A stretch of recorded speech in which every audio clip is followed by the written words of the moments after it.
Süryani Kilisesi'nden Peder Mikail Töre. Süryani Kadim Kilisesi'nin genç ve aktif pederlerinden kendisi. Süryanice çok kıymetli eserlerin Türkçe'ye kazandırılması için özel emek veriyor.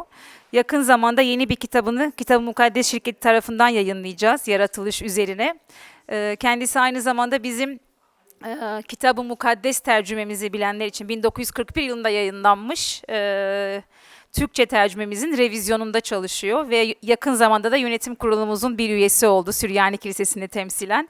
Saygıdeğer ruhani liderler, değerli katılımcılar, bugün Hristiyanlık tarihinin dönüm noktalarından biri olan İznik Konsili'nin 1700. yıl dönümünü anmak üzere bir aradayız. O yüzden öncelikle bu kıymetli oturumu, konferansı düzenleyen Türkiye Kitab-ı Mukaddes şirketine ve şirket yöneticilerine çok teşekkür etmek istiyorum. Gerçekten çok anlamlı bir olaya imza attılar. Aslında bir nevi Konstantin'in yüklendiği, Konstantin'in yaptığı gibi onlar da bugün ekümenik bir konsil düzenlediler. Çünkü çok farklı kiliselerden ve çok farklı yerlerden dinleyiciler ve konuşmacılar var. O yüzden gerçekten bugün 1700 yıl sonra Kitab-ı Mukaddes şirketi Konstantin'in tam misyonuyla ilerlemiş oldu. O yüzden bu anlamlı çalışma için çok teşekkür ediyorum Tamar Hanım'a ve şahsında bütün Kitab-ı Mukaddes şirketine. 325 yılında bugünkü İznik'te toplanan bu konsil sadece Hristiyanlık tarihindeki en kritik anlardan biri olmakla kalmamış, aynı zamanda evrensel değerler ve teolojik anlamda derin tartışmaların da kapısını aralamıştır. Öyle ki biliyoruz ki İznik Konsili kendisinden sonra gelen ekümenik diğer konsillere de bir şekilde etki etmiştir. İznik Konsili Hristiyanlık dünyası üzerinde köklü etkiler bıraktığı gibi özellikle Süryani Kilisesi'nin de teolojik, kültürel ve tarihsel yolculuğunda derin izler bırakmıştır.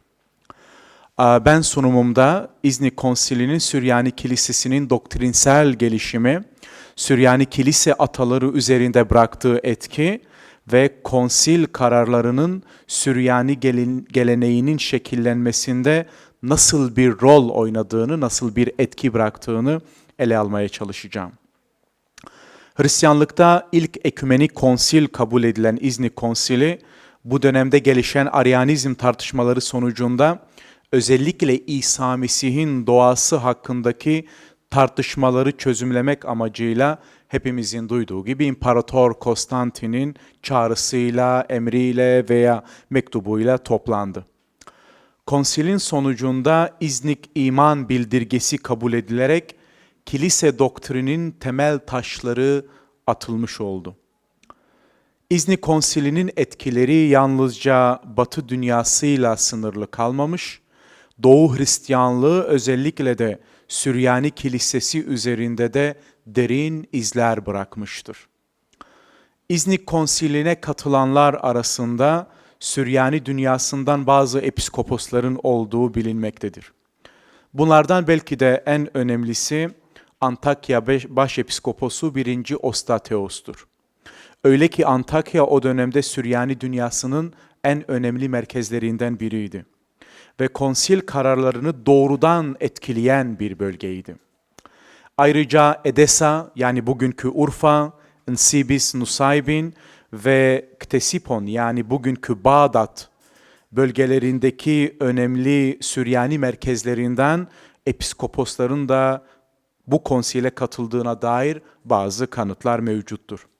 Özellikle de bu isimler arasında Nusaybin episkoposu Yakub'un konsile katılanlar arasında olduğu kabul edilmektedir. Süryani Kilisesi bu dönemde Mezopotamya'da özellikle Edessa merkezli bir teoloji gelenekle gelişmekteydi.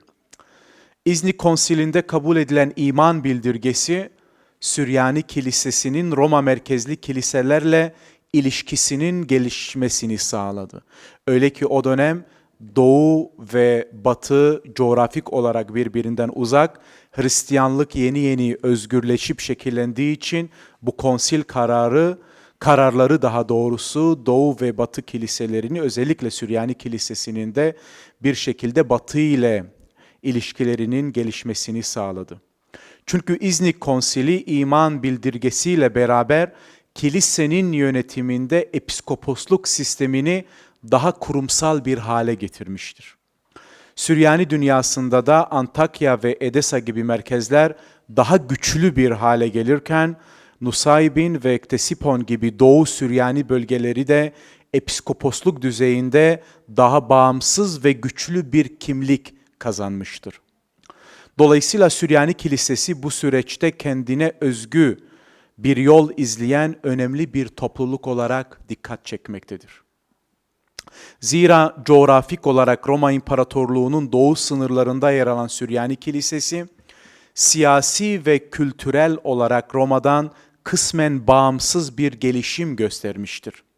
Ve kendine özgü özellikle Aziz Morafrem'le gelişen şiirsel bir teolojik uslubun da gelişmesini sağlamıştır. Süryani kilise ataları bu anlayışla teolojik fikirlerini kuru bir dogmatizmle değil, derin bir estetik, manevi duyarlılık ve şiir formunda ifade etmeyi tercih etmişlerdir. Bu anlayış Tanrı'nın gizemini şiirsel bir dille işlerken aynı zamanda insanı derin bir manevi tefekküre, düşünmeye davet eder. Süryani kilise ataları Hristiyanlık teoloji mirasının temel taşlarını oluşturan önemli figürlerdir. Çoğunlukla Aramice yani Süryanice yazan ilk dönem Süryani kilise ataları, İsa Mesih'in de bu dili konuşmuş olmasından dolayı Süryanice dilinin bir şekilde kutsandığına inanarak bu alanda çok yoğunlaşmışlardır. Ve bu şekilde kendilerine özgü bir teolojik gelenek oluşturmuşlardır. Bu gelenek zamanla Antakya ekolünden de etkilenerek şekillenmiş ve korunmuştur. Buna örnek verecek olursak, milattan sonra 120-180 yılları civarında yaşamış olan Tatyan veya Tatyanus, Süryani Kilisesi'nin erken dönem teologlarından biridir. Ve İznik Konsilinden önce yaşamış olmasına rağmen Süryani teoloji geleneğinin temelini atanlardan biridir. En önemli eseri Diatasaron, yani 4 İncil'i tek bir metin altında birleştiren ilk Yunancadan Süryanice'ye çevrilmiş İncil metnidir.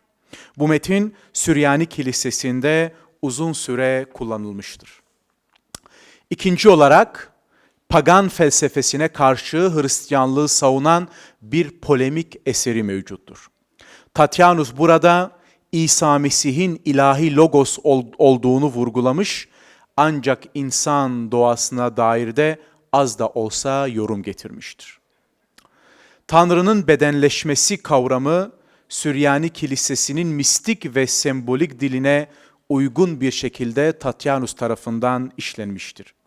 Bu şekilde Tatyanus, İznik'ten önce yaşamış olsa da onun Diatasaronu ve teolojik anlayışı Süryani Kilisesi'nin kendine özgü teolojik anlayışının şekillenmesine zemin hazırlamıştır. 4. yüzyılda tam da İznik Konsili'nin yapıldığı dönemde yaşamış olan ve bazı kaynaklarda kendisinin de Nusaybin Episkoposu Yakup ile birlikte bu konsilde hazır bulunduğu aktarılan Süryani Morafrem, İsa'nın ilahi ve insani doğasını vurgulamış, ancak bunları birleşik bir şekilde harmonize etmeye çalışmıştır. İznik Konsili'nin baba ile aynı özden kavramını doğrudan Süryani geleneğine uygun olarak şiirsel bir dil kullanarak aktarmıştır. Morafrem, Ariusçuluğa karşı çıkarken İsa'nın ilahi doğasını yüceltmiş fakat insan doğasını da göz ardı etmemiştir. Morafrem şiirleri ve ilahileriyle teslis inancını özellikle halk arasında da yaygınlaştırmıştır. Ve Ariusçu düşünceye karşı da sert eleştiriler getirerek yüzlerce yazı ve şiir kaleme almıştır. Morafrem bir şiirinde şöyle yazmıştır. Oğul babanın özünden doğup yaratılmadı. O baba ile ezelden birdir. İnsan bedenini giyindiğinde ilahi doğası değişmedi.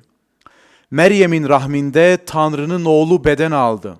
Ne babadan ayrıldı ne de insan olmasıyla özü değişti. Morafrem, Ariusçu anlayışa karşı çıkarak ise şöyle yazmıştır. Arius, oğlu babadan aşağı koydu ama oğul baba ile birdir. Yaratılmış değil ancak yaratandır. O insan bedenini giyinmiştir ama özü yani tanrılığı değişmezdir.